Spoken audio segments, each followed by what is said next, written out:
Billy got it bumping. Leg drop, boot to the face, we won't fold. Quick to put a dude in this place, he out cold. With a tombstone, grapple the waist, get laid flat. Can't escape, nowhere to go, the cage match. It's on now, when I spot him, it's no problem. Everybody stone cold till they hit with the rock bottom. Sharpshooter, I won't miss him like Bret Hart. Like Al Snow, they gon' need him a head start. I just might catch a better body than Mickey James. Get acquainted with the name, we bringin' the pain. Like Kane in the ring, all I see is red. Paul era, Undertaker, I can see the dead. John Cena putting hands in your face. 10 DBS, keep a milli on the waist. B2TF, better stay in your place or get smacked down, play it safe. What you talking about?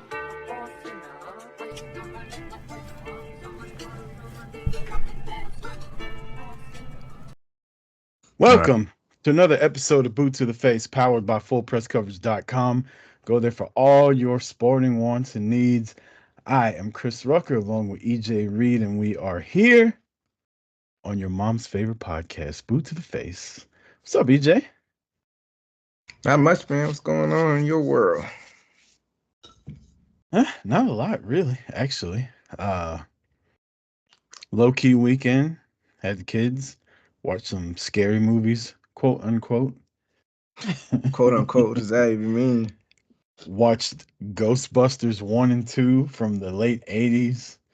Well, And the new Ghostbusters with Ant-Man. He's in it. yeah, Watched that Paul one, Rudd. too. Yeah. We did start Stranger Things, though. So I thought you already watched that show. I have, but my daughter wanted to check it out, so I figured it's not too scary. She's, she turns 13 on Friday. I figure she can handle Stranger Things. Yeah. Oh, I haven't seen it, so I wouldn't know. You never watched Stranger Things? Nah, didn't really have the urge. I mean, I'm not opposed to it, but it's not like, very high on my list to go back and watch. It's way different than what I thought it was. Yeah. For some, like when I saw the previews, I thought like a kid got kidnapped in the 80s and it was something like that. I had no idea it was like supernatural shit. Oh yeah, I knew it was, dealing with that, but maybe I'll go back and watch it.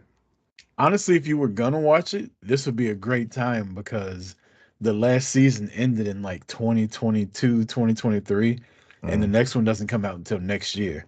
So if you were to go back and watch like the first 4 seasons now, it will probably take you up until the new season comes out and you'd be fucking right on time. Damn, I thought the show was already finished. Man, these motherfuckers haven't put a new season out in 2 years. I thought Like it was that's done. that's why we're going back and rewatching it because it's been so long. It's like I don't even remember half the shit. Yeah, kind of with like Cobra Kai, they like have some time in between their seasons as well. It's show business, I guess. Yeah, I never watched Cobra Kai. It's pretty good. Yeah, I take that back. I watched the first episode of it, and life kind of went hectic right when I started watching it. I just never went back to it. Yeah, I've been there, and then like probably going back to it probably reminds you of the hectic times. You're like, fuck it, might as well not even go back to it. Right, like I don't want to fucking remember what was going on when I started. Yeah, right when this happened, I remember such and such walked in and told me this. Like I don't want no part of that shit. Yeah, be like that sometime. But yeah, we in the middle of spooky season, halfway through October, man. Time is flying. I like it. It didn't get over 65 degrees here today. Yeah, it's around here as well. I went to the gym this morning at 4:45 a.m. and had to turn my heat on in my truck before I took off to defrost the windows. Yeah, if it could just stay that way. Definitely not here, but I guess isn't it almost like a crapshoot what kind of winter you get in Atlanta? Yeah, it's like we won't get any snow. It'll just be really fucking cold. Like that's a guarantee. It'll just be really fucking cold. Well, we're definitely gonna get snow here, and I'm not looking forward to it. But hey, it's Mother Nature and it's life. Yeah. A lot of shit going on in wrestling this past week. Like, we'll bypass the pleasantries and fucking jump right into it. AEW WrestleDream was this past week. Um, Mixed reviews, to say the least. You know, wrestling fans, we just can't be happy. EJ, Mm.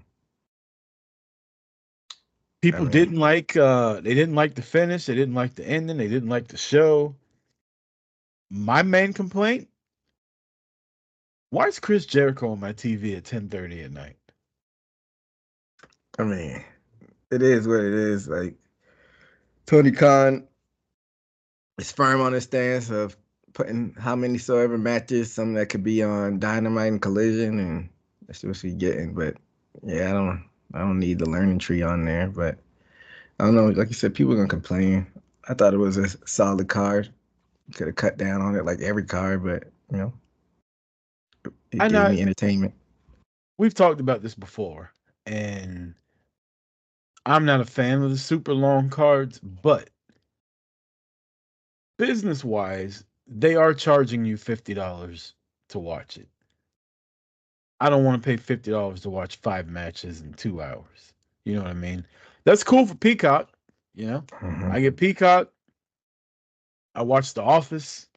I watch all kind of other shit on Peacock. Right? Mm-hmm. Pay-per-views are extra. I don't mind the pay-per-views being 2 hours, but if I'm gonna pay $50 and you send me 5 matches out there that I don't care about, fucking Nia Jackson Bailey, we gotta talk about this shit, Tony. So I will give him that. Like, he's like, if you give me your money, I'm gonna give you wrestling all fucking night. On that hand, I understand. But goddamn, like these cards are so long, and the main event's always the one you want to see, and the shit doesn't start till 11:15 Eastern Yeah, time. yeah. I was like, trying to compare it to maybe old WCW pay-per-views. I'm looking back in '97 and what Spring Stampede I had 8, so I feel like 8 is you were paying for pay-per-views back then, and then I'm like, is it just a AEW thing making these cards long? Then I looked at Slamboree the next month. They had 11 matches on that, but it's WCW. They're gonna have some like fucking squash matches, like 4-minute matches on there. One like I'm looking 1-minute glacier match, like. Man, you just like ah, you just fired up my Peacock watching for this weekend when you said Slamboree. I don't know why Slamboree was always one of my favorite pay-per-views. No matter what the card was, I just like the name WCW Slamboree. Yeah, like you said, it's fun to say. Then I'm looking at Great American Bash next month, 9 matches, but these matches don't go long like an AEW that's gonna give you 20 minutes at Yeah, least. I'm looking at yeah. this like 9 minute, 10 minute. I'm looking at this Great American Bash from '97. So I don't know. Like you said, he's firm in that stance. Like you said, he's trying to give you your bang for your buck, but it's long as hell. But the Saturday pay-per-views aren't as bad as the Sunday, so you That's for got that damn factor as sure. well. I wasn't mad at that at all. I sat here, like I said, we were watching Ghostbusters, and I was watching the pay-per-view on my phone. But I ended up like the movie was over, Mm-hmm. and I woke up early Saturday, so I went to bed kind of early, and I fell asleep during the Jericho match. I had to get up and watch the rest of it the next day. That Jericho shit put me to sleep. I don't blame you. I mean, it is what it is. I guess he's getting paid all that money, so Tony Khan said, "I'm use you till the wheels fall off." What would you grade this pay-per-view? Give it a B. B? That's not bad. Not bad at all. Yeah, give it a B. Um, there's some matches that I really like. I didn't really like the Bucks match like that, and I like Private Party. I don't know. This I felt time like Bucks. Go ahead. I felt like Private Party was gonna turn on each other at the end. Like they kept the camera on them for a while, and I don't know. It had that feeling of like somebody's about to turn, and then it just never fucking happened. Yeah, like you said, it just didn't happen. I mean, I feel like they could get a run with the belts. Maybe they'll finally. I mean, I feel like they've been healed before, like twice before, maybe they'll go back heel with Stokely. Stokely's not really doing anything right now. Him and Statlander went their separate ways. He got kicked to the curb. I don't Yeah, so, understand that at all. I thought they were really good together. It brought Statlander's personality out. Stokely's funny as hell. I don't understand that at all. And now she's back to being. She wants to be a powerhouse now. yeah, her and Camille got their beef. Yeah, I don't know. She's like almost like face again. I don't know. Yeah, I guess we just have to see what happens and how it plays out. What was your match of the night for WrestleDream? Either the first match, Jay White and Hangman, or the last match, Mox and Danielson. I think I give the slight edge to Mox and Danielson. That Jay White and Hangman, I love the fact that Jay White won fair and square. Like if they do something with him, I'm gonna love that. Or I just don't know. I don't know where he can go though, because Mox has the world title, and this is looking like an NWO type storyline where they're trying to take over. So I feel like he's gonna have the belt for shit at least through the summer. So I don't know I where don't they can know. go with Jay White. Maybe he can be the international champion. It doesn't seem big enough for him. But you called Jay White winning. No, I thought Paige was gonna do something nefarious, but no, they went with Jay White. I like the call though, because he needed something to heat himself back up. No injury, had to play with it, and he's been messing around with the Bang Bang Gang before that. But yeah, I mean, as far as Mox run, I think they could do it where if they really want to, because they had to have been planting seeds with the Darby thing. If they want to, I mean, knowing Tony, he probably try to pull the trigger at World's End or Revolution. But if they played it right, you could build that up until Double or Nothing. That's what I would like to see, because they didn't throw that seed of Mox saying, Darby, you're never going to win the world title if he really was going to win the world title. Unless Mox is just that big of an asshole. Darby need to be sitting in the fucking rafters on Wednesday night. A la Sting. I'm watching some old school Nitros where Sting was just wreaking havoc. Man, that I know this is off topic, but you just brought it up. That beginning of Sting's storyline where he first started just like attacking people and shit, that shit was so hard. Like when he would just come down through the crowd, fucking death drop Jeff Jarrett out of no. By the way, that's how long Jeff Jarrett's been in fucking wrestling. He was there for the beginning of the NWO storyline. Um, he would just walk out, drop Jeff Jarrett. Then I think he dropped Rick Steiner, Yeah, and then came out like I just watched that one. This was like right before Starcade. He dropped Rick Steiner. And now I'm in the new year. And he dropped fucking lovable Hacksauce Jim Duggan for no reason. I guess for hey, not no reason. It was guess. I guess if we going back and really did a deep dive, he probably did all of them. All the moves he did were probably calculated. But Jim Duggan was out there earlier. He was saying, "You got to pick a side, Sting, in NWO yeah, or WCW." Then later that's on in the what it show, was though. Sting said, "Keep my name out your motherfucking mouth." He said that's what happened with Rick Steiner. Rick Steiner said something. Jeff Jarrett said something. So he said, "All right, you want to talk about me?" Walked in there and dropped them on their motherfucking head. Where was y'all at during War Games? I was in there. and you know how dramatic Shivani and Zabisco. Every time he did that, he's in WO. Okay, come on. Every single time he did it to WCW, Man, like he's with the NWO. that was such a good time in wrestling. I remember me and Marty started because Marty never watched Nitro, and we were doing like what we would watch an episode every week and kind of review it.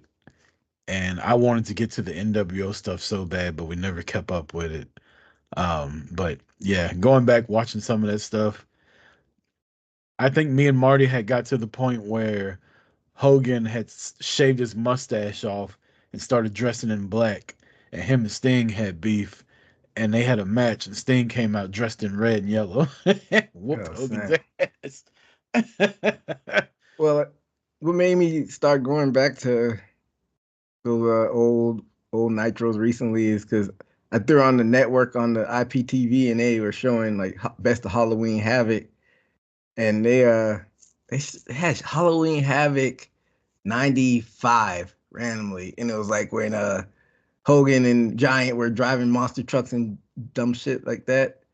And Isn't that where Ric Flair turned on Sting? He wanted Sting to help him fight against Brian Pillman and Arn Anderson. maybe, but the way they have it, it was like Best of Halloween Havoc, and they just showed like the Hogan and Giant stuff. So maybe in that pay per view, but then Hogan, I didn't realize this because I wasn't watching back then because I was right before I got into like 97 or so, something like that. But Hogan had like the Hollywood gear on even back then. Like he had the lightning bolt, black pants, and he was still like a face back then. Yeah, that's what I was just talking about a minute ago. They beat his ass so bad and shaved his mustache off. He started going to the dark side of Hulkamania. And Oh, Sting told him, like, you been a bitch right now. Like on Nitro, Sting fucking got in his face and was like, fuck all that. And then him and Sting ended up having a match. And Sting was whooping his ass and the Dungeon of Doom came out. And I think the next week they burned the black clothing or whatever, and he went back to red and yellow. because I was confused. I'm like, it's a little bit before NWO. Yeah, he had the black I on. mean, that might have been his trial run. He probably knew Yeah, what was coming down the pipe, and he was like, "What do I look like as a heel?" maybe, but Because when he first joined the NWO, I think he was clean shaven the same way. yeah. Um, yeah, who knows? It make you say maybe it was a trial because the report saying that was supposed to be Sting as the leader, and then Hogan doesn't want to be left out of shit. 'Cause Yeah, it was a clip. I gotta go back and watch it. I wish I could go and clip it, but you can't screenshot on the network. I'd have to do find a website. It was like Tony Schiavone was like, "We all know how big of a liar Hogan is." I'm like, damn, this motherfucker's a prophet. was it Tony Schiavone or Bobby Heenan? It was Because no, Bobby Heenan, it was Schiavone. because Bobby Heenan used to be on Hogan's ass even when Oh he was yeah, a face. yeah, that stands back from WWF. It was Schiavone. He's like, we all know how big of a liar Hogan is. I'm like, ain't the truth, Schiavone. But yeah, like you said, it's fun going back and watching the oldies. Um, my match of the night for WrestleDream. Getting back to that, I really enjoyed Mariah May and Willow. Yeah, you like that one? I I didn't think it did. was bad. I loved, we always talk about Gunther matches, right? Like the Mm. urgency at the end when he's finally got somebody in peril. That's how Mariah May was. Like when she went for that Hurricane Rana and Willow caught her and then she countered it, Mm. she saw his blood in the water. Fucking boom. Knee to the face, pile driver. One, two, three. It all happened within like 15 seconds. I like that. What are you waiting around for? Don't be pausing.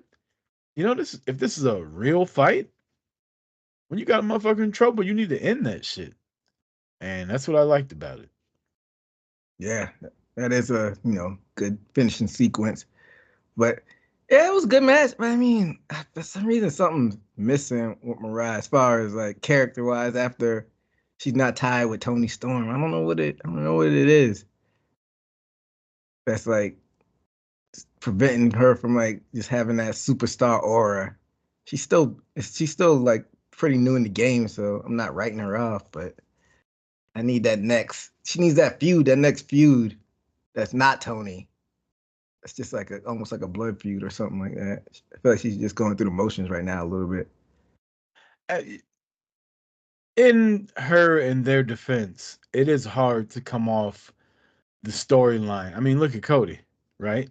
Like you come off the bloodline storyline, everything else seems subpar compared. You come off that Tony Storm storyline, you win the title, and now she's off of TV, right? Tony Storm's gone, and you're Mm. just there with the title, like by yourself now, sink or swim. And they didn't really have any challengers for her lined up. So I don't totally blame her, but I hear what you're saying about like her title run is kind of it's a bit of a step back from when Tony had the belt. Yeah, I mean, and it hasn't been. She hasn't had it too long, so because finally we're starting to see as far as Cody goes something non-bloodline related that you could kind of sink your teeth in with the KO stuff. So, maybe we just give Mariah a little bit more time because what all in was late mid-August or so. It's only October. Yeah, That's when she won it. So early to mid-August. yeah, so we'll see what happens, Mariah. I'm just hoping she could latch on to her next feud. It's not Tony. But yeah, as far as like the non-wrestling stuff or the non-in-ring stuff at WrestleDream, what do you think about your boy Adam Cole, baby? Back, MJF back right before that. You thought it was too much, like, or you thought it was like it was okay to bring both of them back like that? I understand why AEW is booking this way, but they expect us to just forget Adam Cole was the goddamn devil. Yeah, Like, yeah, yeah. It this should have. motherfucker was evil. Like, he had this whole plan that went months and months and months to get the belt off of MJF, and he got hurt, and then he came back and MJF whooped his ass and sent him off of TV, and now he comes back and he's a face because he got injured. I mean, and like you said, they did have that buffer of MJF whooping his ass, as he should have. But I mean, it's kind of hard to kind of book it because you book MJF to be a heel again. So I guess you gotta have two heels just being both assholes. I don't really know how you can do it at this point. Honestly, you want to bring Adam Cole back as a face? Have him do something else that has nothing to do with MJF. Yeah, like yeah, they could have had him. They could have waited till Dynamite, have Undisputed Kingdom out there, and then have him come out and be like, man, I don't fuck. This is y'all lame. Just Right. Like, very. if you're gonna bring Adam Cole back as a face and ignore the fact that he was the devil, then just ignore MJF altogether. Yeah. Well, we'll see. I guess how they follow it up, but he brings more depth. It's like almost like a I you wouldn't know say he brings more depth because he's on that CM Punk probationary period right now. Like, he's yeah. got to wrestle at least 3 matches without getting hurt before we can say he provides depth. Man, such a freak accident his last one though, like jumping off the stage. Yeah, but he Damn. was hurt before that, and then he was hurt before that, and he was hurt in NXT and WWE. Like, Just a small guy. Yeah, I guess we got to see, how long he stays. But if he could stay healthy, man, it's like not everybody can win the belt, and it sucks that you have some people that probably won't gonna have a title run, but that makes it more special. Like Jay White, and you got Adam Cole back, Darby. It's probably some other names I'm forgetting. That Tony's like, sitting there like, and this is why we got all these goddamn belts. yeah, yeah, exactly. So we got so many fucking main event wrestlers. And MJF probably want another title run, so yeah, they got and then Mox like it's his fourth title reign. Like I get storyline wise, I get why they're doing it, but he didn't really need another title reign. But I'm curious to see what they do with it. So yeah, Here's my thoughts on Mox taking the belt and ending Bryan's career. If you were just gonna have Bryan win the title, Mhm. hold it for 2 months, and a month and a week of that 2 month title reign, he wasn't even gonna be on TV, and then just get choked out by Mox, you should have just kept the fucking belt on Swerve. yeah, I disagree. I mean, I get where you're coming from, but I like that they have a short title reign in between. Like you said, like combat sports, sometimes your reigns aren't as long. So I'm glad they threw like a little short term one in between then. So I agree with that. I just don't agree with the storyline of Bryan's career being on the line and him taking the belt from Swerve, and then just he wasn't even there for a month, over a month of his 2 month title reign. Like, he was off TV because Moxley whooped his ass. So then what was the point? And then when he does come back, he loses. Oh, he got a match with Nigel. Whoop de fucking do. I mean, I get why some people, might not be happy about it, but like I said, it's playing into the storyline. I like the way they ended the pay-per-view. Not everything can be sunshine and rainbows. It's gonna make you want to tune into Dynamite, see what this. I don't even know what they call themselves. It's not BCC. It's just this rogue faction and just running roughshod. Now, I'm definitely talking out of both sides of my mouth.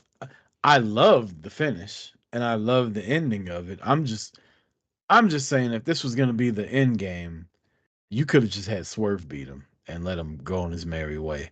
But since that didn't happen with the booking that they had Sunday, like I loved it. I loved him choking him out and not pinning him. I loved the crowd being like, seriously? I love the music not playing right away. Like it it was not as big as Brock beating Undertaker, but it kind of had that vibe to it where like the bell rang, but no music played, and everybody was just kind of like, the fuck? Now the Yeah, beatdown after, that's a little much. I Like didn't mind I it. I think they should have you know let the guy have his moment, let him stand up and walk. Sting would never. You know what I mean? If it's my last match, Sting said I'm going over. That's a lie. Sting wanted to lose, but I don't know. You can't have him come out after and send the crowd home happy. So all those people showed up in Seattle to see his possible last match, and he gets carried out on a stretcher. I'm mad at it because it's not his last match. He's just not gonna be full time anymore. So I'm not mad at it. I mean, I I'm hear not. you. That's a bit of a loophole, but it's still like when I lose, I'm no longer a full time wrestler. And Yeah, so and he then came back home and lost, hmm and then didn't even get to be like, "Love y'all, thank you, thanks for coming out." Instead, he's on a fucking stretcher with a neck brace on, getting carried out. yeah, I'm still not mad at it because that's gonna make they're gonna come back. That's gonna make when he's doing the part time thing and when he maybe officially announces this is my last stint, like via like a John Cena, it's gonna make it even more special and make you want to buy a ticket next time you go around. Whether he does it in 2, 3 years from now, he probably do like the Sting thing, maybe a little bit more, do like 5, 6, 7 matches a year, make it special. I'm not mad at that. Perhaps. Anything else you want to cover for WrestleDream before we move on? Yeah, you had Swerve out there in front of the hometown, and they, they was eating it up, and you had MVP and Shelton Benjamin, and I think they kind of prolonging this. We all know Lashley's fitting to pop out, and I thought that would have been the time they did it, but I guess not. I'm glad you brought this up. I really hope AEW can let Shelton Benjamin get some shine as like a I don't want to say a monster heel, but it's like a I'll beat your motherfucking ass. Cause that was the vibe he had during his pay-per-view. And Shelton's never had that. His whole career he's been like the high flyer and all that. But if you listen to wrestlers talk about when Shelton was coming up, Shelton beat your ass. Like real shit. They talked about, you listen to all these podcasts and radio shows and shit. Wrestlers have talked about how Shelton has like beat Brock's ass in wrestling matches. He was Brock's trainer at the University of Minnesota. Shelton legit can beat ass if he wants to. He was always billed as like a high flyer, nice guy. Even when he was a heel, he was still doing like high flying moves. I want to see Shelton do like wrestling moves that will fuck you up, like suplexes and rear chin locks and just takedowns and shit like that, to where people don't know what's coming. I don't want to see him jump off the top rope. I don't want to see him doing a springboard. I don't want to see that move where he runs and that LA Knight kind of stole and he runs and jumps on the top rope. I don't want to see any of that. I want to see like a ground and pound, vicious Shelton Benjamin. And I'm hoping that's where they're going. Because when he stepped up to Swerve, I was like, oh, this what we doing? And I immediately thought, Shelton Benjamin versus Swerve? I'll pay $50 for that. Like, let Yeah. me see that shit. And I hope it ain't just like Swerve runs through him and then Lashley comes out. I hope it's because rumor has it that Lashley's already signed with AEW. I mean, if they didn't have it, it'd be like kind of a stupid storyline. It's kind of almost like a foregone conclusion, that a way they're rolling them out. But yeah, yeah, like you said, I mean, at this point in Shelton Benjamin's career, he's pushing 50 almost, right? I'm sure he wouldn't mind like changing his style a little bit and being more of like you said, just like a shooter, just like a violent, just like you said, ground and pound, just like out there to be kind of like the heater.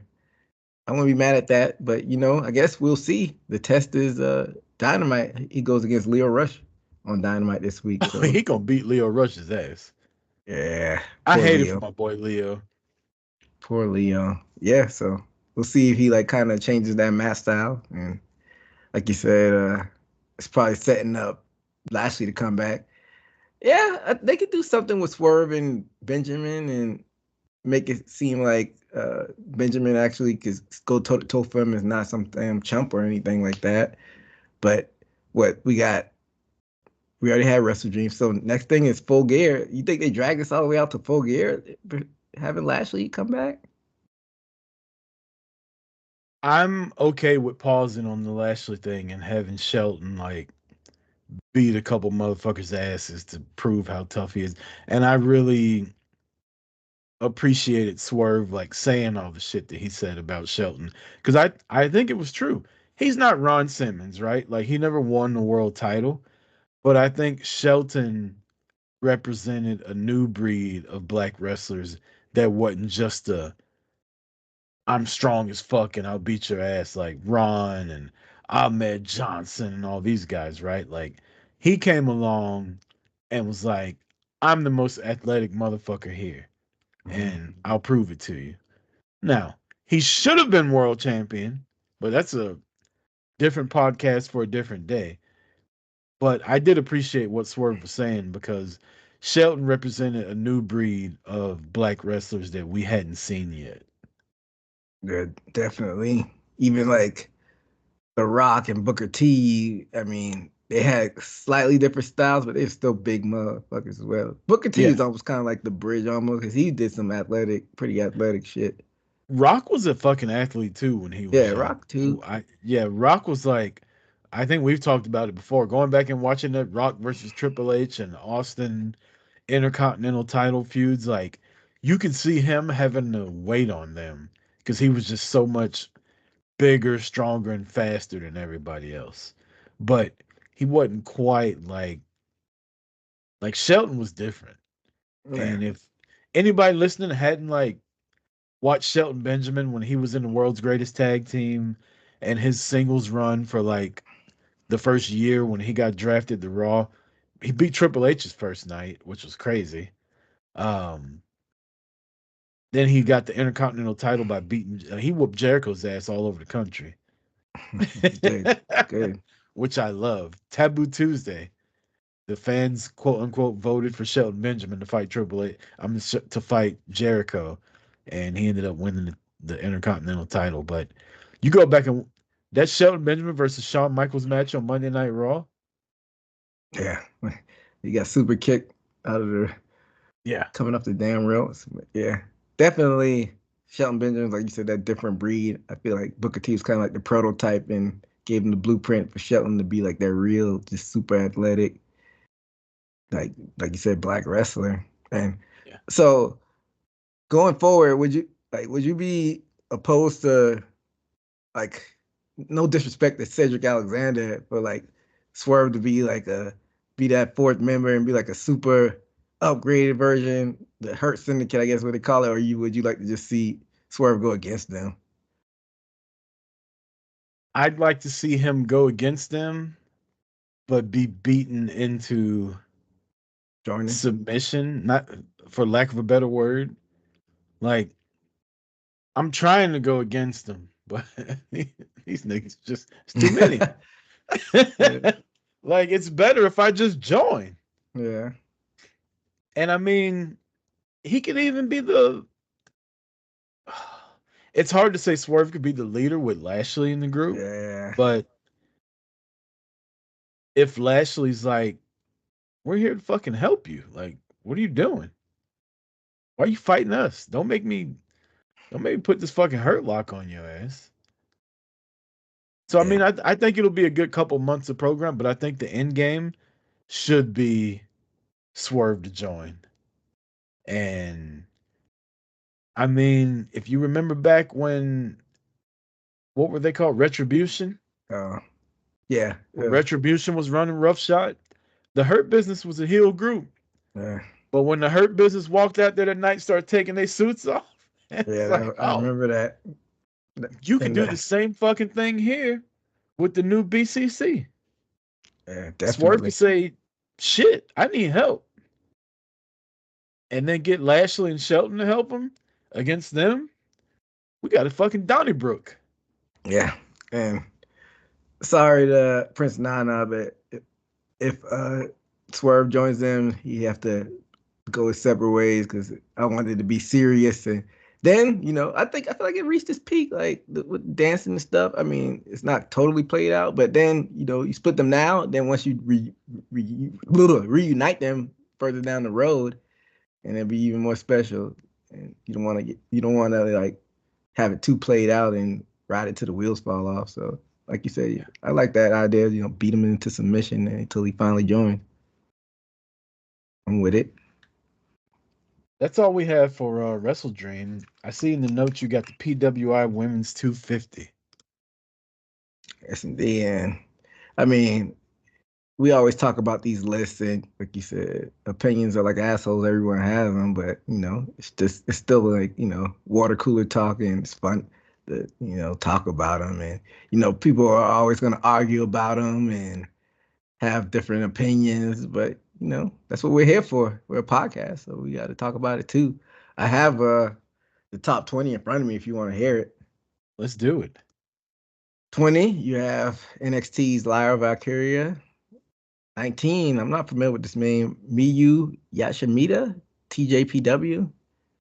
18, you have Miyu, this one was with a U and not a YU, Watanabe, TJPW.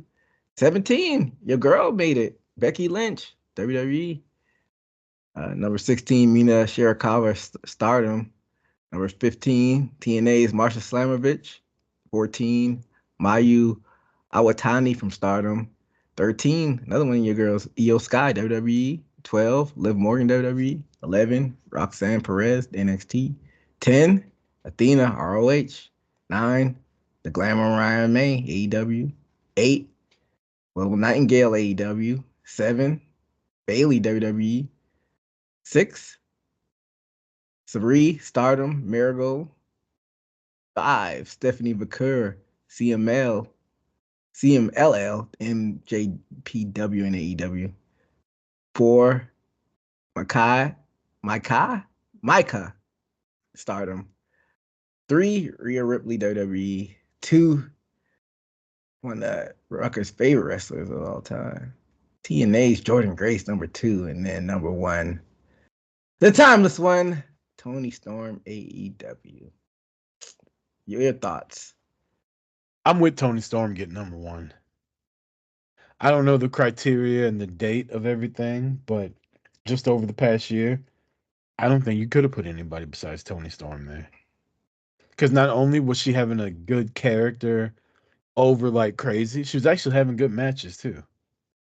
Yeah, I agree. And no, Julia. I thought Julia probably would have been on this list. Was she like, I guess, inactive, waiting to go over to WWE? I mean, to have Stephanie Vaquer on there, I feel like that was very I didn't know a lot about her, so I guess I can't say this confidently, but I feel like that was very prisoner of the moment to put her that high. Yeah, I mean number 5. So, Athena definitely. She might could have been even higher. She's been killing it. It's I not as think Athena visible. could have been in top 5. You're right, but nobody was watching. Yeah.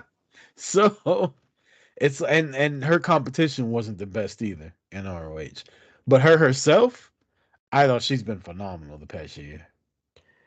Io Sky, I think she could have been a little higher. She's 13. Yeah, beat Bianca Belair, had a long title run, one-on-one match at WrestleMania. And Liv Morgan, I think she might be because I think dates are from June to June or July to July. I think Liv Morgan is a little high, in my opinion, number 12. I mean, character work post WrestleMania has been out of this world, but that's only 5 months. But she was hurt before that, so Yeah, yeah, she's like hurt before that. That seems 12 is pretty high. Maybe I'm wrong on the date criteria, but 12 seems a little high for Liv Morgan. And I've yet to see what's the best Liv Morgan match you can remember recently. probably her and Becky in the cage, Yeah, Becky could wrestle with a broomstick. So which pisses me off that Becky was so low. yeah, Becky could have She been had high. good matches with a lot of people in that time frame. Now, she lost a lot because she was trying to get other people over, but she even had a good match with Zoe Stark. Trish Stratus, that's probably the best women's cage match of all time. Yeah, I can't think of anyone better than that. But yeah, like I said, I don't know the date criteria. When did Becky leave? Like back in A couple July. months after WrestleMania. Yeah. So yeah, but I think we both agree that timeless when Tony Storm should definitely be at the top of that list. I don't know where she go from here when she comes back. You think she still does the timeless, or she reinvents herself again? I think she should stick with this for at least another year or so. Really? Yeah, she's got to milk the shit out of it. This is one of the best women's gimmicks of all time. Like, this is up there with the Mickey James Stalker gimmick to me. Mm, I Not can't. quite there yet, but it's up there. I mean, she makes out with other women too, so it's kind of like in the same thing. I was watching her Mickey Stalker, but that's like the ruthless aggression. I can't quite remember. That might be something I have to go back and watch. I can't remember like the week to week how that played out. I just remember, the match culminating at was that Mania. Yep. So yeah, but yeah, I'm not mad at the list though. Yeah, I mean, I'm not gonna lie to you. I'm not qualified to talk about half the people on this list because I've never seen them wrestle or even heard of them. Mm, And I know these people do a really good job in researching and watching all these mm. wrestlers. So, I can nitpick like Becky being so low and Liv being so high. Maybe Athena need to be in the top 5. I think Mariah May's pretty high also. Because if it was June to June, she hadn't even won the world title yet. I don't even think she won the Owen Hart yet, right? Like, Yeah, maybe Bear. Yeah, I don't think. I don't even know. I'm just guessing on the criteria. I think I know the men's is June to June. I want to say, but I don't know about the women. I don't have a problem with the top 3 though. That's Uh, timeless. I take that back. I don't have a problem with the top 2. I don't think Rhea should have been that high. She was injured, but yeah, I mean, fanboys will complain if she's not in the top 3. Like they have something against WWE if she's not in the top 3. So She didn't have many good matches, and then the match with her and Becky was sick at WrestleMania, so it wasn't as good as it should have been. But yeah, I don't have a problem with the top 2 at least, and those are the most important ones. So good job, PWI. yeah, shout out to PWI. The We only will thing be to talk back. about from WWE this week is the Bloodline storyline. I mean, there's other things we could get to, but this is the most important. Yeah. It's got different layers to it, right? Like Cody teamed with Roman and KO turned on them online, which we talked about last week. And then he turned on Randy Orton this past week. With the And then you beats got on. Jimmy and Roman being outnumbered and getting a taste of their own medicine. And now they're saying they need help. And Roman said, no yeet. And apparently Jimmy went behind his back on Monday Night Raw and was still asking Jay. And Jay said, motherfucker, I got a title. Like, I don't need y'all niggas no more. Like, I'm done with that bloodline shit. Yeah, that was pretty was pretty interesting TV.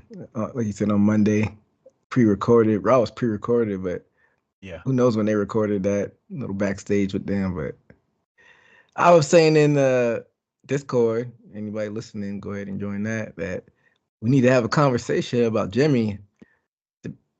I know you're a Jay guy, but to be honest, that promo that he cut on Friday has been better than anything that I've seen Jay cut as being a solo, you know, wrestler or whatever. I feel like Jay relies too much on the yeet, the fans to chant yeet back in them, and I don't know. Jimmy went there, clear, concise, made you feel him, and you always shit on Jimmy in the past, but like I said, I feel like what he put out on Friday has been better than anything that Jay's put out since being the yeet master or whatever. Okay, relax. All right. Because you're forgetting about all of the promos and the bloodline and stuff like that Jay already did. He wasn't always just a yeet guy, but that's just what they got him leaning on now. Like they're trying to replace the what with the yeet. So I ain't mad at it. But that was the best Jimmy Uso has ever talked on the microphone before. You're absolutely right. Like I thought it was good. I thought him and Roman's connection was funny. Him fucking putting his hand out for the mic and Roman's like, yeah, my guy, and walked away from him. I thought was hilarious. But we can't just act like Jay just yeeted the whole time. Like even going back to him being like, I don't give a damn what the tribal chiefs say. That was a better promo, I thought, than this. That was When good. he That was good, but it was like storyline. Like it fit within the storyline. It wasn't like he was just out there because he was playing off of Sammy, the emotion with Sammy, and like you said, that like got you riled up when he's like, I don't give a damn. But as but far as go the ahead. promo before that though was good too when he was like, look, this is my family. Like you won't bleed for them and like Jay's character arc was so good back then. Now, like you said, he's just kind of relying on the yeet. And I've talked about it on here before. Like I don't necessarily like the yeet stuff. Like I think he is leaning too much onto it, but it's also making him a shitload of money. Like Yeah, but I just think people kind of just made it seem like it's just strictly Jay, and people kind of shitted on Jimmy, but oh yeah, I Jimmy get can it. hold his own. I wouldn't say he can hold his own. I mean, he got a lot more. You can't have one good night and be like, oh, he's on par with Jay. He's not. There's a reason Jay was more popular than him. I mean, probably Andrew got to do with it when it was just Jay and Roman, and he made him the right hand man. But who knows? Who knows? Jay was in the right place at the right time. But like you said, it's Jimmy's time to shine and see if he could, sink or swim. I'm excited to see where this goes with the new bloodline too, because I thought they needed to whoop Roman's ass again, and they finally got their shit in this week. So it was good to see Roman and Jimmy get laid out. Because if it's 2-on-4 and they just keep whooping your ass, it's almost like Judgment Day versus Rhea and Damien, you know? Like like it's 17 of you motherfuckers and y'all can't beat up two people. I don't like that. Not to go off on a tangent, but the Judgment Day almost look like some chumps. Like we talked about it last week. Priest losing. Like what did it? Not Priest losing. Finn losing. Like what are y'all doing with them? They just like a almost like a jobber group now. Yeah. Yeah. And speaking of jobber groups, I'm going more off on the tangent. Like we called it before it happened. I mean, I was trying to give it a little bit, but I already knew where it was going. Like the White Six, like what happened to that? Remember, remember you put that video out of me saying that it wasn't gonna be good, and all the shit that people talked on our TikTok, and motherfuckers said I was old and out of touch, and we need to delete this. Where you niggas at now? I'm I clipping don't this. get We putting this out. clip the shit out of this because I want to know where y'all at now. Probably in the same place that the fucking White Six are. Nowhere. Not on TV. Not in anybody's algorithm. I can promise you that. They talk about Not it. relevant. Trash. Just like I said it was gonna be. It's just but so much you could do. I know they say it's not supernatural; it's more cultish, but it's still so much you could do. It's This still type of shit. trash. Yeah, You can I put mean, lipstick on a pig all you want. Still a pig. yeah, I'm not even gonna push back on it because it's been like 5 months now, and nowhere to be seen. But you know they're doing like the little cryptic stuff again. But how much can you go back to that well doing the? Oh my god. Now we gotta fucking scan the barcodes again when we go to the restaurant. You know, we can't just get a menu and get a fucking wrestling program and see the Wyatts are gonna be on there. We gotta scan a barcode now. Maybe they'll be here, maybe they won't. Who gives a fuck? Hey, Nobody. long-term booking, bro. Long-term booking. These motherfuckers don't care about the Wyatts. Nah, they They don't. just wanted to be a part of something cool, and they thought Bray Wyatt was connected to it, and they were holding on to it. And I give you whatever you want for that. Like, you know, rest in peace to Bray Wyatt. I understand people wanted to hold on to it, but we knew where this was going. You ain't never give a fuck about Bo Dallas. Nah, he's in the B team. You ain't never gave a fuck about what's my boy that looked like Stone Cold Steve Austin with the blue eyes, Andy Hartwell's husband. Dexter Loomis. You ain't never gave a fuck about Dexter Loomis. You ain't never gave a fuck about Eric Rowan. Ever. This guy left WWE and went to the Indies, and y'all didn't give a shit. And now he comes back, and y'all are like, oh, it's great, the White Six. Who's the other motherfucker running around with him? Guy from NXT. It was kind of like a Bray Wyatt offshoot. Yeah, little wannabe Bray Wyatt. Gacy. Gacy. Yeah, y'all don't give a fuck about Joe Gacy. Stop this. Stop lying to yourselves. What about Nikki Cross? Yeah, when she was a superhero, when she had that little blue leotard on, she was the shit. Before that, nobody cared. And nobody cares now.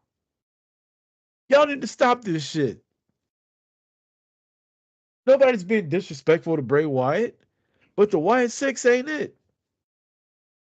Get this shit off my TV, Triple H. We ain't got 2 hours on Mondays now. And that's exactly what happened.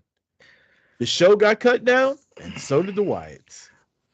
All right, so play devil's advocate. What if their purpose is just to be kind of like that mid-card group to, be a filler? That's exactly what they are. Yeah. What's wrong with that, then? Nothing. I just don't want a lot of TV time wasted on them. Yeah. I'd rather watch the Alpha Academy. Yeah, I mean, they'll probably be beefing with them next. I don't know what they're I'm more concerned about what's happening with the New Day right now. Well, Is yeah. Xavier going to turn? Is Kofi going to turn? I care more about the Awesome Truth. Yeah. I care more about Karrion Kross and fucking Authors of Pain. Yeah. The LWO. I can name 7 factions that I care about more than the Wyatt. I don't give a shit about the Wyatts. And y'all want to talk shit to us or to me on TikTok. Get the fuck out of here. I bet y'all be nowhere to be found when this shit comes out.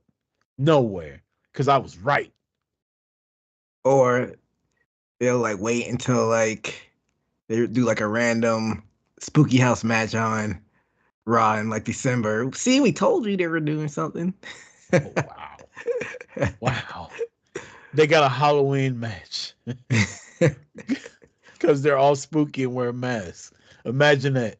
We won't see them motherfuckers till President's Day. Yeah. Hey, you hit it on the head. Ain't nothing even to add on to that. Yeah, I was gonna bring it up for a little bit. We went off on it. Hey, go baby, go. I've been thinking about it too, but I just didn't want to brag myself. But I'm glad you brought it up and lobbed it up there. Yeah, I don't even know what we're talking about. It just crossed my mind for some reason. Let's get the power rankings where I can promise you the Wyatt family will not be on there. I don't mind at least. Number 5. I have the tribal chief on there. Solo Sikoa. Oh, how dare! Wait a goddamn minute here. You can't just call Solo the tribal chief. Why not? He is. He's got the Ulafala. What do you mean? I didn't say the Boy, OTC. you being so disrespectful right now. Like, honestly, I just want to cut my camera off. I ain't gonna lie. Solo Sikoa beating his big brother Jimmy on SmackDown. That's my number 5.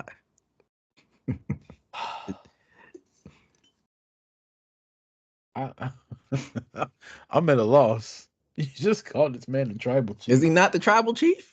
No, he ain't the tribal chief. He is. According to Roman's rules, whoever has that Ulafala is the tribal chief.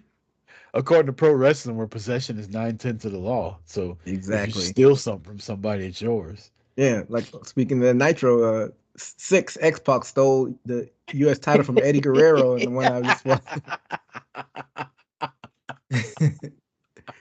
just had it. I'm like, okay, I guess that's how it works. Possession 9/10 of the law. Whatever the fuck that means, EJ, you're a lawyer. Tell me what's 9/10 of the law. It's squatters' rights when it goes to property where, like, if you were on the land and somebody just didn't go back and check you, then you own it after it's like it's a duration of time where you had to meet. If you're actually acting like it's a lot of like elements to it. But that's like common law. Like a lot of states don't even abide by that anymore. They skipped all the elements. They just said it's mine. Yeah. My number 5, your new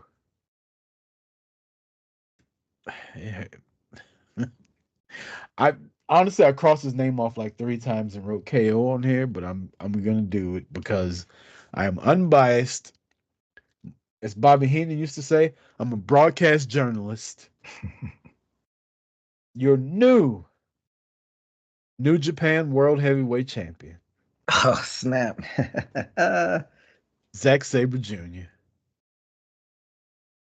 Hey, beat Naito. What show was this? Because I saw the results, but I didn't know they had like a big show. I don't fucking know. New Japan's. He won the. I can't think of it. He won a G1, and he's supposed to fight at Wrestle Kingdom, and he ended up getting a world title shot way before. So I don't know what the fuck's going on with New Japan right now. I mean, it's kind of a long time coming for him to win it. I mean, he was messing around with that TV belt, and everybody always calls him the best technical wrestler in the world. I mean, he's not quite my cup of tea, and I know your feelings on him, but shout out to him. Number 4, a guy that Zack Sabre Jr.'s beat before, Darby Allin. Big win over Brody King. Good match too. Good hard hitting, violent. Yeah, I'm not gonna bullshit you, man. I fell asleep during that match. Yeah, that was a hard hitting match. That ending sequence was really good. So shout out to Darby and Brody King for working the way they work. Did I hear them say that Brody King's been exiled from the House of Black? I didn't know that. Damn. Am I crazy, or did I just May make have. that up? You may have, but uh I fell asleep during, not because it was boring, because I was just had a little bit too much to drink. But I'm gonna go back. I'm gonna go back and watch that because like you said, I heard it was hard hitting, like you said, What were you drinking that night? with whiskey makers. Yeah, that'll So do it. Makers is not just 40% alcohol, EJ. It's 46 and a half. exactly. So It's a little, or is it 47 and a half? It might be 47. It's a little, 46. yeah, it's a Yeah. little heavier than regular whiskey, EJ. You gotta be careful with that shit. Yeah, so I'm gonna go back and watch that. But yeah, that's crazy if they kicked them out of the House of Black or exiled them, because I I could be feel like, making that up, but I swore I heard them. I swore I heard Excalibur say he's been exiled from the House of Black. damn, he's like the backbone kind of. Yeah. I hope that's not the case, but Uh, you know. he could have been saying something else. He was crying and shit when Daniel Bryan lost, so maybe I misheard him. um, my number 4 are still the WWE Women's Tag Team Champions. Got Jade and Bianca defending them over Damage Control, or whatever version of Damage Control we have. I mean, is it time to split them up, or when's Oscar coming back and Dakota's always injured? Like, I don't know. They also defended him against Jakara and Yeah, on Lash. NXT. On it. No, SmackDown. Oh yeah, on SmackDown. You're right. You're right. So yeah, double duty. So yeah, even more deserving of being on Power That was Rankings. a, And then that was a hot match. that action wise, or the woman in it. I don't know where you're getting I'm with just this gonna one. put. I'm just gonna leave it there. It was a hot match. Woo! Yeah, we just leave Hot it at tags that. all around. We'll leave it at that. Then you had Chelsea Green outside. Yeah, she's so hilarious. But Yeah. Every now and then nope. you gotta have a marshmallow in the hot chocolate. Yeah, make a s'more. Um, I, my number 3. We talked about this earlier. Jay White, he needed that win. I feel like at WrestleDream, got one over Hangman Adam Page, and let's see if they actually kind of put a rocket on him a little bit. My number 3 is I'm cheating because I got a tie Mm, because I couldn't move Zack Sabre Jr. off the list, mm. so I had to tie number 3. Your new international champion, Takeshita, and the man you just mentioned, Switchblade Jay White, because I thought that's a huge win Jay White got over Hangman, who just beat Swerve Strickland. Yeah, definitely. So you got a tie? Like, how does this work? I don't know. It's never happened before. Unprecedented. You have a tie at 3? Yeah. Who's Because your I wasn't going to put them at 2, and I couldn't move Zack Sabre off the list because he's a New Japan World Heavyweight Champion. so you have 2 number 3s. Yeah, 3A and 3B. So who's your number 2? Mariah May, still your AEW Women's World Champion. Okay. I'm glad you put her on Defeated there. Willow Nightingale, who was number 8 on the PWI 250 list, and Mariah was number 9. So she beat somebody that was ranked higher than her over the past year. Not that that matters, but it's a big deal. I think beating Willow's a big deal. Willow's hot. Like, Willow's hot right now. She's a really good wrestler, connects with the crowd, always over. If she would have won that match, people would have lost their shit. And Mariah beat her ass. Fair and square, too. There was no shenanigans. She just beat her. Yeah, definitely a big win. And like I said, when we were predicting it, I think it'll be good for Willow to kind of, have something to overcome, and she'll eventually get the women's title.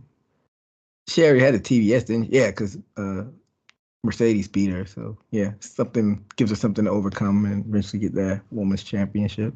Because fans still love her. So gotta ride that. My number 2, like you said earlier, it was your number 3, new international champion, Kenosha to catch the beating Will Ospreay, beating Ricochet in that three-way match, and neither one of us predicted that. You had Ricochet, I had Ospreay, and hey, I'm glad he needed a belt. Like Yeah. this is your Japanese star. He's young, finally he got what he deserved. Because he had that banger with Ospreay at Revolution. We both watched that match in person. Mhm. Then he went over to do the G1. So yeah, I feel like he's on pace on where they're trying to go with him. So hopefully he doesn't get hurt or anything, where he can just keep on the path. I feel like he needed a big win too. After beating Kenny Omega twice, Mm-hmm. he's kind of just been like in limbo. Uh-huh. Yeah, So, definitely. That was last year, wasn't it? That was Kenny yeah. Omega, man. Yep. Yeah, because Kenny was before he went down. So yeah, so, I think he'll be a champion next 3 years or so. I can see them pulling the trigger on that. So I feel like it might be time for Omega to come back. yeah, I think they'll probably put him in something with the Elite, him going against them and the Golden Lovers maybe. Because hasn't he hasn't he been signed? What's the I don't know about who you talking about, Omega? No, not Bushi. Hasn't Bushi been signed to Oh, AEW? I thought so. I don't know what the fuck's going on with Ibushi. Maybe because Omega went down, they were just like, all right, just Yeah. chill at home for a little while. I mean, from Wikipedia is not the most reliable source, but they say he signed at AEW. Because, like you said, maybe since Yeah. Omega's been down, they kind of holding off on them. Maybe that's why they've kept the titles on the Bucks. Mm, Get a Golden Lovers reunion to take the titles off of Young Bucks. you might be onto something. Yeah, I feel like Omega will be back before the end of the year though. let's I hope don't so. I have no sources. I'm just telling you off my You know, and, I went outside, looked at my moon rocks and that kind of stuff, and I feel like Omega will be back before the end of the year. I hope so. My number one, new AEW World Champion, Jon Moxley. Same. And yeah, they're running roughshod. So let's see what happens. And I don't want to beat a dead horse. Everyone is like, Shane McMahon, is he the brains behind this? Like, I don't know. I mean, at this point, I'm tired of them talking about it. I don't care if he's coming back, if he's dead or not. I just want them to stay on this and, be consistent with the storytelling. The only thing I don't like about this match, they keep letting Marina Shafir like get so physical with the men. If like Darby Allen like takes her fucking head off with a clothesline, the crowd might pop for it, but me personally, I'm not gonna like it. I just And don't think it's one thing for Rhea to like body slam somebody, but Marina's like knee strikes and chokeholds and shit. Like she's going in. And nobody's turned around and just like punched her in the mouth. I mean, Yeah, I'm against violence against women. I know this is pro wrestling, so I'm not advocating for that. But in a fight, if I'm fighting you and your girlfriend jumps in and she ain't just like grabbing me, she's like kicking me and shit like that, I have to defend myself. mhm. Yeah, And and nobody's doing it. yeah, and you mentioned this last week. I mean, I get what you're saying. I mean, it doesn't bother me that much, but like you said, in real life, you gotta defend yourself. But I think they're setting up, maybe not sometime soon, that they're gonna have like a woman to be like the neutralizer to her. I don't know which woman it's gonna be, but Oh, they gonna get Brie Bella? nah, I don't know, like a Willow type. I don't know. But yeah, like you said, you gotta kind of. It's a thin line playing in, how physical she gets with the men. It's like a fine line you have to straddle, and you don't want to go too far over. And yeah, we'll see. Also, joining the BCC, a really good look for Marina Shafir. Yeah, definitely the most interesting she's been in this company. So No, hey, I'm saying it's a really good look for her. oh, Shout uh, out to Roderick Strong. yeah, it's a little bit of innuendo in there. So I'll leave the people to string the whatever They that is know what the together. fuck I'm saying, EJ. If you're listening this long, you've been around long enough. No, I'm saying that's a good looking woman. Yeah, I mean, I they put feel her like in a good role. when she was in the UFC Four Horsewomen, I feel like she was a lot like skinnier and more frail looking. Am I crazy? You might be right. Like, It might have wasn't she been, like wasn't she like the tall, lanky one with like a couple tattoos? She had long hair. It was mm. her, Rousey, Baszler.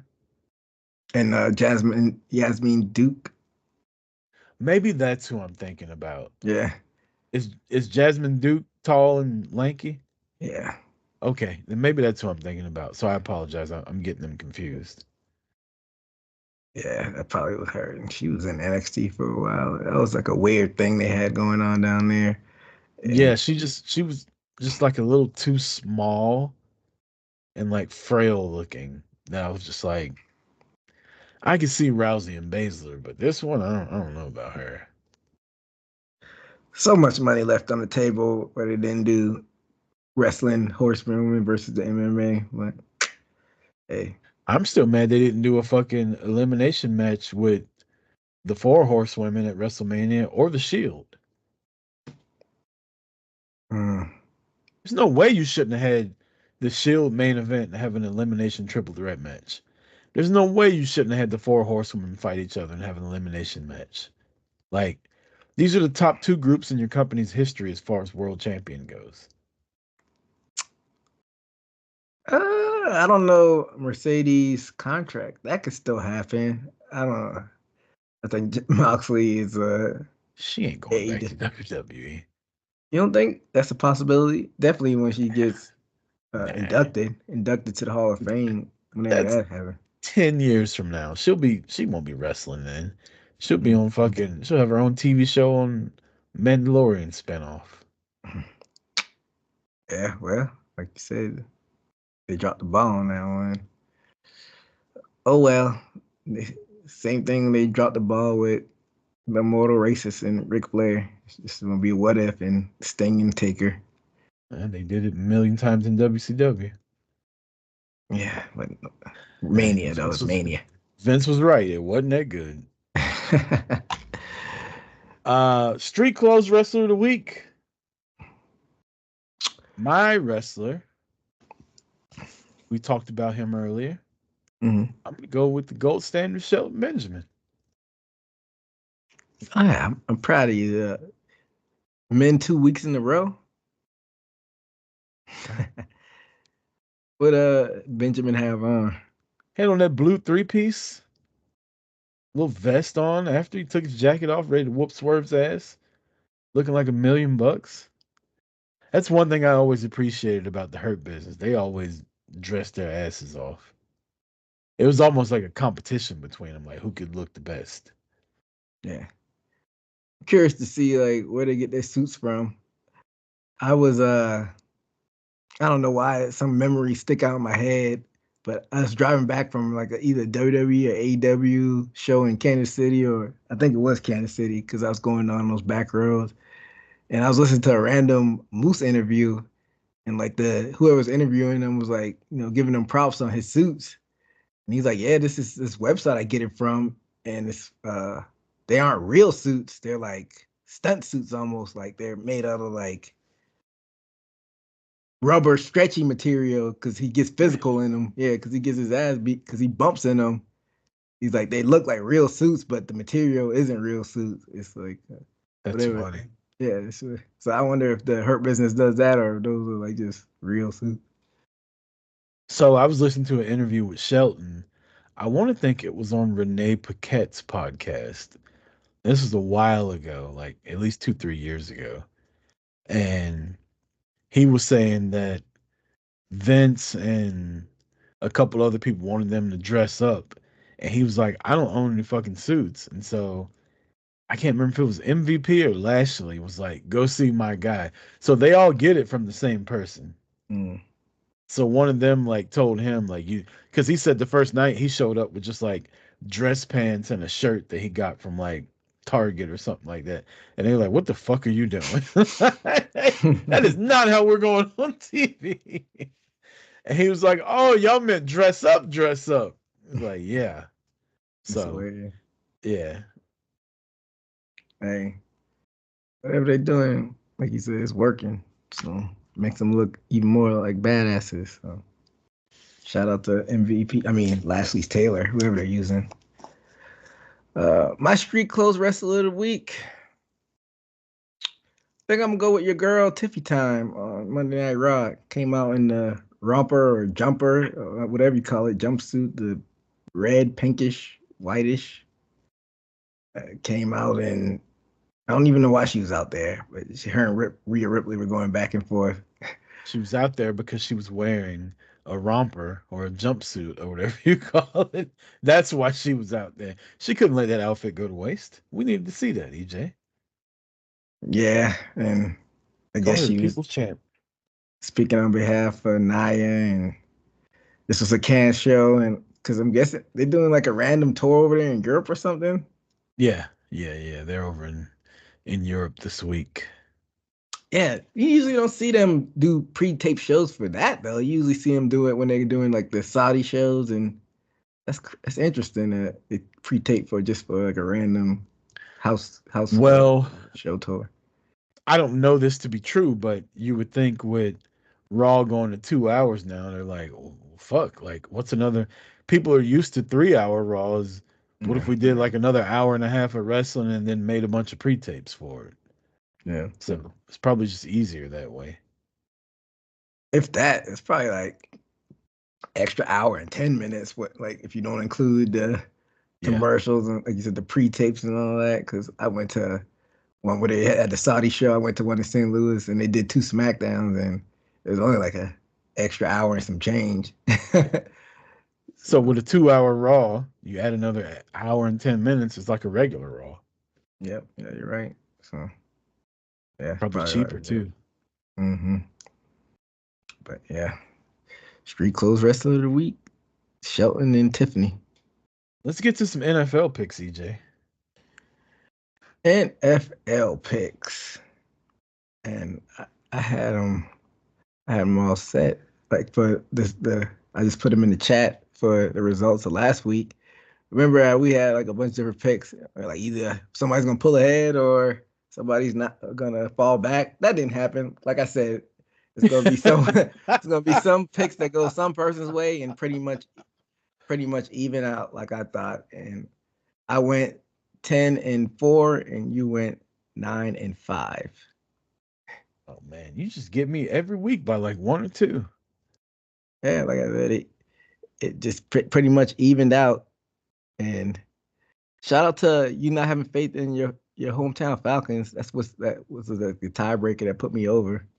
Mm, So yeah, and overall 52-40. I'm 52-40. You're 47-45. So it's still close. So 5 games. We got 11 weeks left. yeah, still these seasons fly by quick, but I feel like it's still a good bit Yeah. still ahead of us. They do fucking fly by, man. Like it's already week 7. The Cowboys on a bye already. Like, what are we doing here? I've lost. So I'm in 4 fantasy football leagues. Hmm. I've lost 3 times by less than 1 point. So annoying. That'll even out though. It hasn't so far. Okay.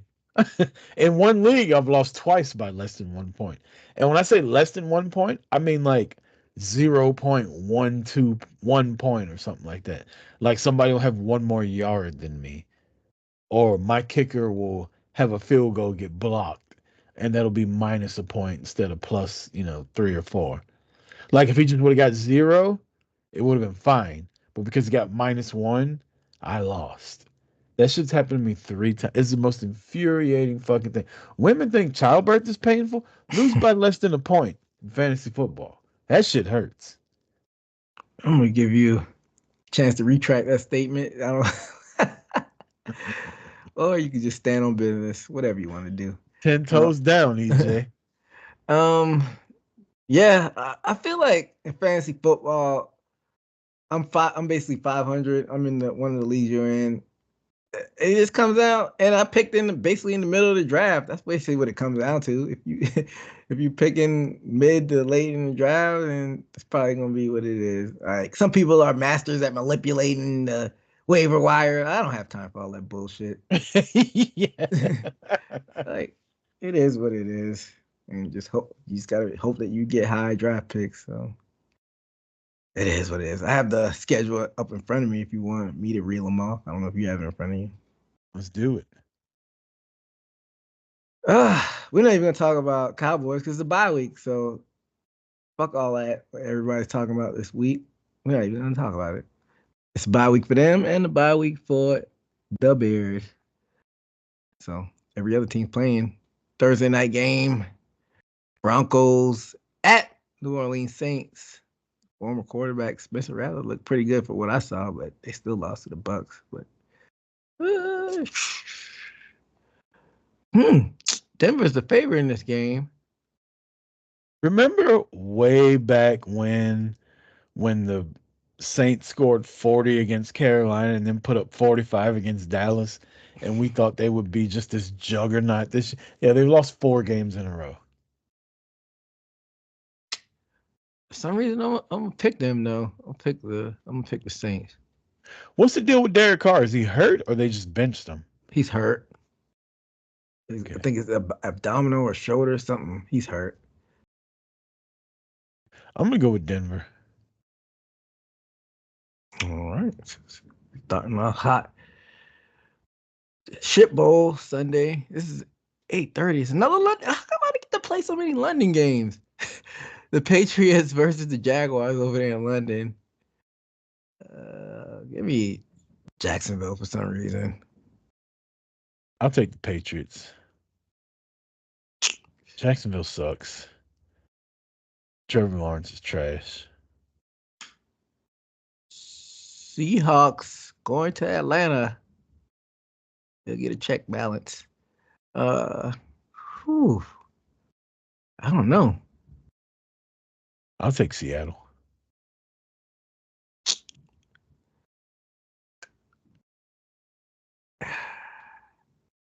Seattle needs this. I think they've probably come out playing more desperate. So they need to keep up. So I'll go Seattle as well. Tennessee Titans going to Buffalo. I'm going to go Buffalo. Tennessee. Huh. Okay. What? Buffalo did just get Amari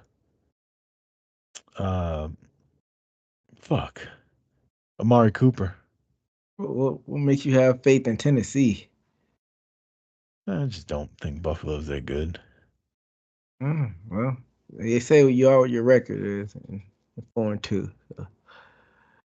So. Another not so good game. Bengals and Browns. Give me the Bengals. Yeah, same. I'll take the Bengals. Ooh, this is a good one. Texans at Packers. Ooh, I wouldn't be surprised if the Packers won, but give me Houston. Yeah, I'll take Houston also. CJ Stroud. Dolphins and Colts. And they're in Indianapolis. I'm going to go with Indianapolis. Joe Flacco. His last hoorah or whatnot. Tua's still out, right? Yep. I'll take the Colts.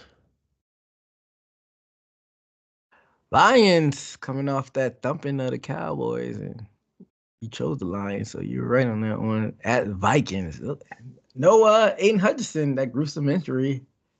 Oh, that was. It took me a while to see what happened to Yeah, him. you had to look at the other leg. I was looking at the Yeah, wrong leg. I was too. And then I saw like as he was rolling over, I was like, wait, it doesn't look like his foot's fucking connected anymore. It looks like the sock's holding on to it. And then I saw a different replay where it looked like Anderson Silva, like his Yeah, leg hit the other guy and wrapped him. That's crazy. That's such a freak accident. it's crazy how the human anatomy can work like that. That's not supposed to do that. Yeah, Yeah, he'll be out. He might be out for the whole next season. yeah. Give me. This is a hard one. I give me Minnesota. I'll take Detroit. Minnesota's gonna start coming down to earth eventually. Next up, Eagles at the New York Giants. Do I smell an upset? Hey, you can choose the Giants how you want. I'm not. Daniel Jones, Malik Neighbors. That's your pick. No, I'm picking the Eagles. Oh, I thought you were standing on business for a second. Another shitty matchup. Las Vegas Raiders at your LA Rams. I'll take the Rams. Same. Raiders are a dumpster fire. I feel like it's supposed to be one of those teams that travel well nationally and they fly on the radar for being shitty. Everybody's always focusing on the Cowboys. Why don't I give the Raiders shit? But I They're not digress. important. Uh Panthers traveling up to our nation's capital with the Commanders. I got Washington on this one.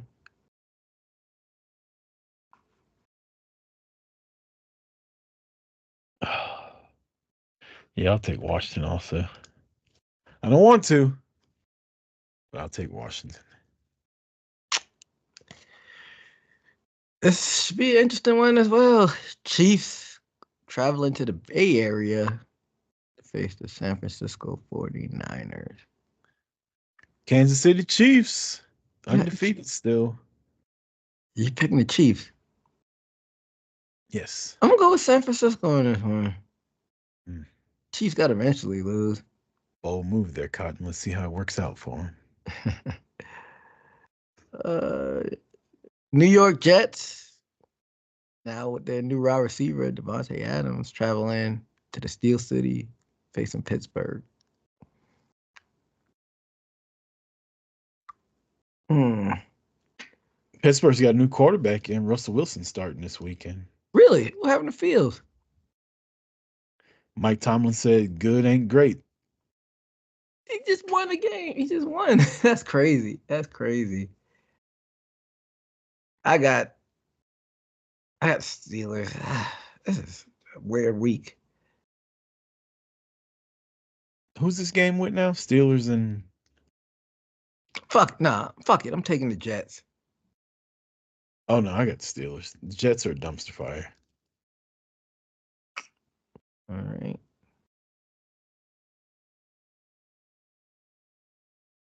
Ravens traveling down to Florida to Tampa Bay to face the Bucks. Give me the Ravens. Ravens are on fire. That's crazy. They started out 0-2 and they're just like world beaters now.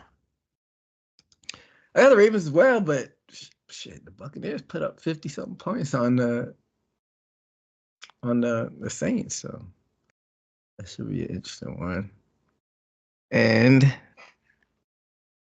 it's a Monday night game. I don't know why. Well, it's two Monday night games. I don't know why they do two random Monday night games like this.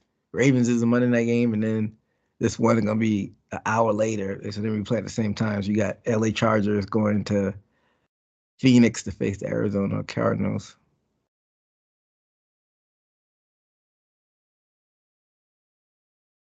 Um, I don't know. I don't really know who to choose for this game. I guess I'll go Cardinals.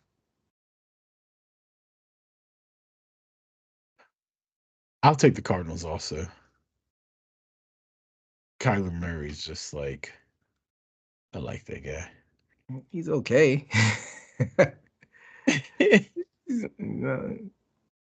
It's a lot.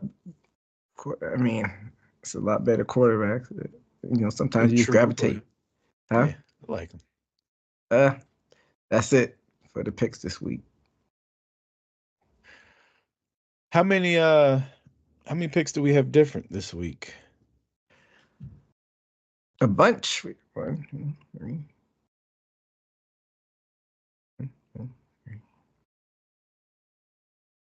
5. Okay, so I could tie it up then if I hit on all of them. Maybe even 6. I'm not recounting them. Either 5 or 6. Let's fucking tie the game up, Rucker. Like I said, it's probably gonna just even out like it always does. You'll get some, I'll get some. But that's why they play the games, they say. Yep. Well, EJ, you got anything else you want to add before we get up out of here? Nah, man, we hit everything. And shout out to everybody listening and watching and continue to do so. As always, thanks everybody for listening. Like EJ just said, follow us on TikTok and Twitter and Instagram and everything you can find at Linktree, linktr.ee/boot to the face. You can find all of our podcast things there. Thanks for listening, and until next week, for EJ Reed, I'm Chris Rucker. This has been Boot to the Face. Peace!